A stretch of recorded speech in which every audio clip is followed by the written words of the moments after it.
Hey guys, അസ്സാം വലൈക്കും. ഇന്നും മിനി വ്ളോഗ് തന്നെയാണ്. കണ്ണൊക്കെ അടിച്ച് പോയി മക്കളെ എന്ന് പറഞ്ഞ അവസ്ഥയായിരിക്കും. കണ്ണിൻ്റെ താഴെ കുറച്ച് കാലമായി ഞാൻ ഫേസ് ചെയ്യുന്ന ഒരു പ്രോബ്ലമാണ്, ഒരു വാർട്ടുണ്ട്. അപ്പോൾ അത് റിമൂവ് ചെയ്യാൻ വേണ്ടിയിട്ട് ഞങ്ങൾ പോവാണ്. ഞങ്ങൾ ഇപ്പോൾ ഈ ലേസർ ചെയ്യാൻ ഉദ്ദേശിക്കുന്ന ഫാമിലി ക്ലിനിക്കിൽ നിന്നാണ്. ഫാമിലി ക്ലിനിക്ക് എന്ന് പറയുമ്പോൾ നമ്മൾ കോഴിക്കോട് കഴിക്കാങ്കുളത്ത് തന്നെയാണ് വരുന്നത്. ഫേമസ് ഡോക്ടറാണ് ബാലചന്ദ്രൻ ഡോക്ടർ. അപ്പം ആളുടെ അടുത്ത് തന്നെയാണ് ഞാൻ മുന്നേ ഇങ്ങനെ ഒരു വാട്ടർ റിമൂവൽ ഉണ്ടായിരുന്നു, അതിനും വന്നത് ഇവിടെ തന്നെയാണ്. പിന്നെ മോർണിംഗ് ഡോക്ടറിൻ്റെ കൺസൾട്ടിങ് ടൈം എന്ന് പറയുന്നത് 10 to 12 o'clock വരെയാണ്. ആ ടൈമിൽ പോയതുകൊണ്ട് ഞങ്ങൾ പെട്ടെന്ന് അവിടെ നിന്ന് കഴിച്ചില്ലായിട്ടോ. ഈ കാണുന്നതാണ് വാർട്ട് എന്ന് പറയുന്നത്. നമ്മൾ കെടുമ്പ് എന്നൊക്കെ പറയുമല്ലോ.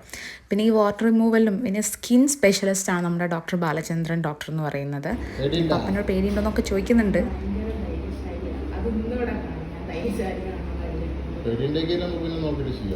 സത്യം പറഞ്ഞാൽ എനിക്ക് നല്ല പേടിയുണ്ടായിരുന്നു കേട്ടോ. പക്ഷെ അൽഹംദുലില്ലാ എടുത്തു കഴിഞ്ഞു. ചെറിയൊരു വീക്കും അത് തരിപ്പിച്ചതിൻ്റെ ആണ്. പിന്നെ ഞങ്ങൾ ടാബ്ലറ്റും ക്രീമൊക്കെ വാങ്ങി വീട്ടിലോട്ട് ചെയ്യുന്നതാണ് ഇന്നത്തെ വ്ളോഗ്.